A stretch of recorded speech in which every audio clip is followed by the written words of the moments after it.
परम श्रद्धेय स्वामी राम सुखदास जी महाराज से श्रोता पूछता है, जो भाग्य में लिखा है वह तो मिलेगा ही, फिर उद्योग करने की क्या आवश्यकता है। स्वामी जी कहते हैं, आलसी बनने से मिलने वाली चीज भी कठिनता से मिलेगी, पर उद्योग करने से सुगमता से मिलेगी। अगर आप संसार की उपेक्षा करके परमात्मा की तरफ चलोगे तो वस्तुएं स्वतः आपके पीछे आएंगी। गीता में शरणागति को सर्वगुह्यतम, सबसे अत्यंत गोपनीय कहने का यह तात्पर्य नहीं है कि इसमें भगवान को परतंत्र होना पड़ता है, इसलिए वे अपनी शरणागति नहीं देते। जो परतंत्र होने से भय करे वह भगवान नहीं हो सकता। तात्पर्य यह है कि शरणागति की बात मेरी शरण में आ जा कहने में शर्म आती है। यह बात हरेक के सामने नहीं कही जा सकती। शरणागत भक्त अपने आप को भगवान को सौंप देता है तो भगवान भी अपने आप को भक्त को सौंप देते हैं। ये यथा माम प्रपद्यन्ते तास्तथैव भजाम्यहम्। स्त्री सर्वथा पति के अधीन हो जाती है तो पति पुत्र बनकर उसके अधीन हो जाता है। शरणागत का सब भार भगवान अपने ऊपर ले लेते हैं। मनुष्य को भगवान ने ऐसा बनाया है कि वह स्वयं अपना कल्याण कर ले, उसे किसी की सहायता की जरूरत नहीं है। मनुष्य शरीर दिया है तो साथ में साधन सामग्री भी दी है। विवेक होने से वैराग्य ही हो जाता है।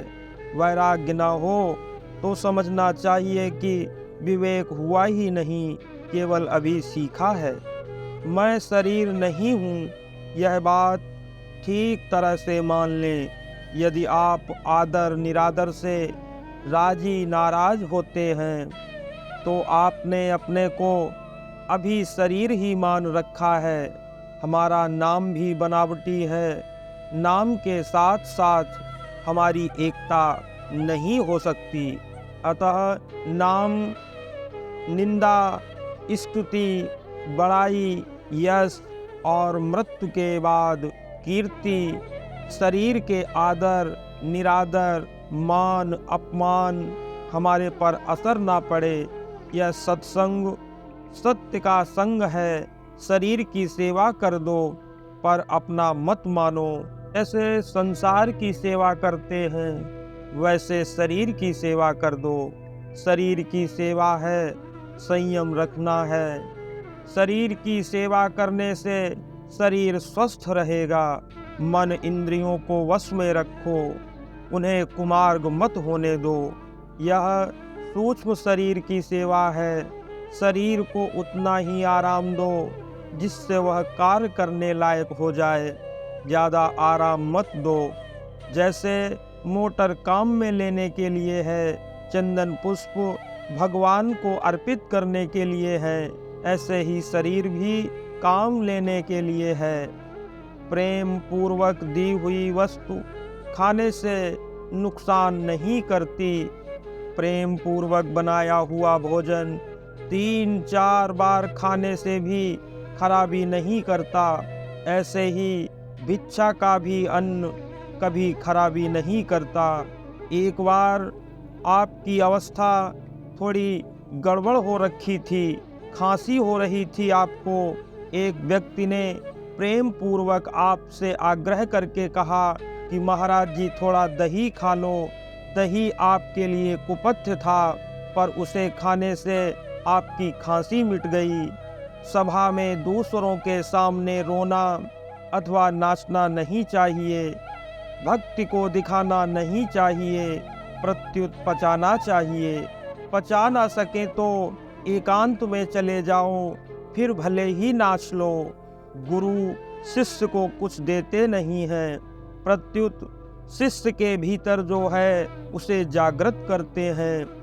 मैंने शिष्य को दिया है, यह अभिमान गुरु में नहीं होता। यदि होता है तो वह गुरु कहलाने लायक नहीं होता। मैंने कुछ नहीं दिया, यह गुरु की दृष्टि है। सब कुछ गुरु ने दिया, यह शिष्य की दृष्टि है। गुरु और शिष्य दोनों ही महान हैं। यह तीसरे तटस्थ व्यक्ति की दृष्टि है। तीसरा व्यक्ति दोनों को ही महान मानता है कि गुरु ने बता दिया, शिष्य ने मान लिया। एक कहे दूजे ने मानी, गोरख कहे दोनों ब्रह्म ज्ञानी। इस प्रकार ये तीन दृष्टियां हैं। तुम मेरे चेले हो, यह काम डाकू करता है, संत अथवा भगवान नहीं करते। मेरे चेले बन जाओ, ऐसा कहने वाले को काल नेम समझना चाहिए। असली संत चेला नहीं बनाते, वो तो गुरु बनाते हैं। गुरु की महिमा बहुत है, पर शिष्य की दृष्टि से है, गुरु की दृष्टि से नहीं। सच्ची बात को मान लें, यह सत्संग है। सच्ची बात को केवल सुन लिया, पकड़ा नहीं, यह सच्चर्चा है। शरीर में नहीं हूँ, यह मान लो तो सत्संग हो गया। जो कुछ चाहता है वह दास, चेला दास धनदास होता है। जो पूर्ति करता है वह गुरु होता है। पढ़ाने से जितना ज्ञान होता है उतना पढ़ने से नहीं होता। कल्याण दान से नहीं होता, त्याग से होता है। माता पिता के भरोसे विवाह नहीं करना चाहिए, विवाह अपनी ताकत से करना चाहिए।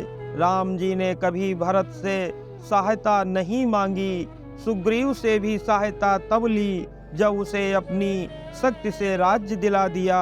अपनी कमाई में जो सुख है वह पिता की कमाई में बिल्कुल नहीं है। दृश्य और दर्शन के साथ संबंध होने से दृष्टा देखने वाला कहलाता है।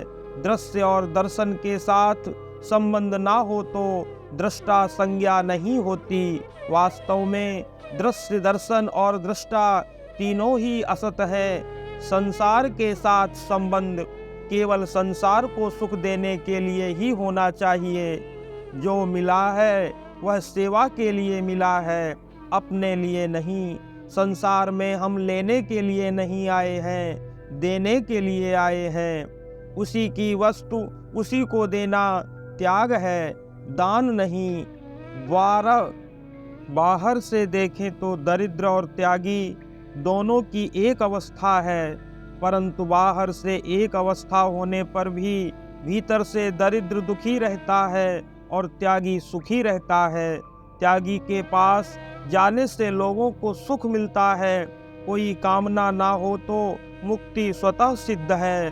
भगवान ने मनुष्य को स्वतंत्रता दी है, उस स्वतंत्रता के दुरुपयोग से यह जन्म मरण शुरू हुआ है और सदुपयोग से ही यह मिटेगा। भगवान ने मनुष्य मात्र को अपना कल्याण करने की स्वतंत्रता दी है। कल्याण जितना सुगम है उतना सुगम नरक स्वर्ग भोग आदि तक नहीं है।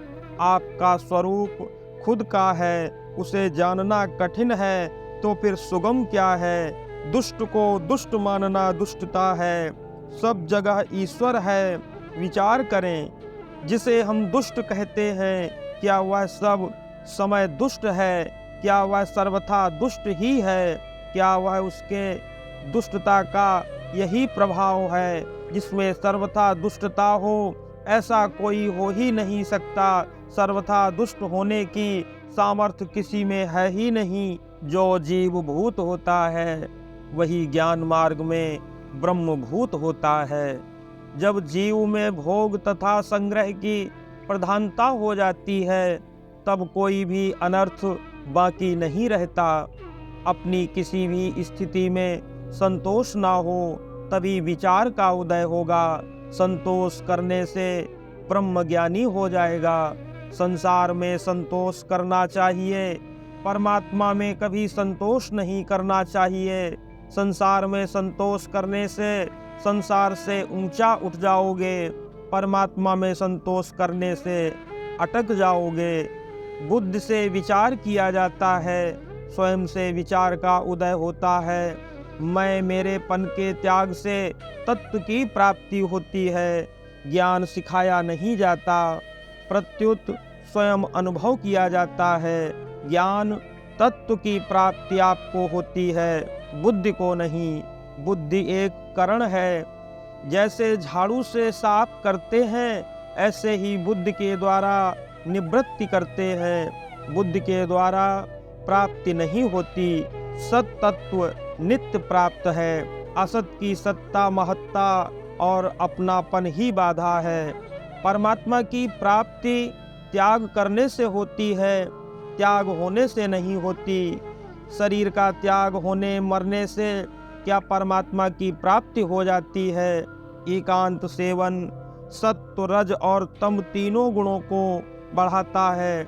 यदि आप में तमोगुण है तो एकांत में नींद बढ़िया आएगी। यदि आप में रजोगुण है तो संसार का चिंतन बढ़िया होगा, क्योंकि काम करते समय चिंतन का मौका नहीं मिलता। शरीर संसार की वस्तु है, व्यक्तिगत वस्तु नहीं है। शरीर को संसार से अलग व्यक्तिगत मानकर शरीर को सुख देना चाहते हैं, यह गलती है। यदि शरीर आपका है तो फिर उसे बीमार क्यों होने देते हो? कमजोर बूढ़ा क्यों होने देते हो? आंखें आपकी हैं तो फिर चश्मा क्यों लगाते हो? जब संसार में आए थे तब पास में कुछ नहीं था, और जाएंगे तो कुछ भी साथ चलेगा नहीं।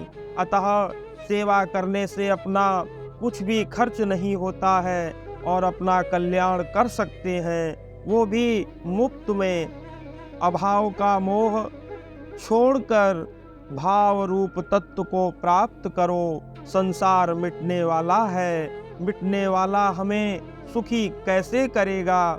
दूसरे सुखी हों, ऐसा सबका भाव होने से सब सुखी हो जाएंगे। मुझे सुख हो, ऐसा सबका भाव होगा तो सब दुखी हो जाएंगे। आपका जो भाव है वही आपका स्वरूप है। दूसरे के अहित का भाव वाला रावण काल नेमि आदि होता है। कल्याण भावना की कृपा से होता है, हमारे उद्योग से नहीं होता। इसीलिए गीता के अंत में अर्जुन कहते हैं, नष्टो मोहा स्मृतिर्लब्ध्वा तत्त्वप्रसादान मयाच्युत। हे अच्युत, आपकी कृपा से मेरा मोह नष्ट हो गया है और मैंने स्मृति प्राप्त कर ली है। पृथ्वी सब कुछ लेती है, इसीलिए उसे माता कहते हैं। भगवान पिता की तरह और भक्त माता की तरह होते हैं। रामायण में आया है, जड़ चेतन मग जीव घनेरे, जे चितये प्रभु कीन प्रभु हेरे। जड़ चेतन मग जीव घनेरे, जे चितये प्रभु जिन प्रभु हेरे।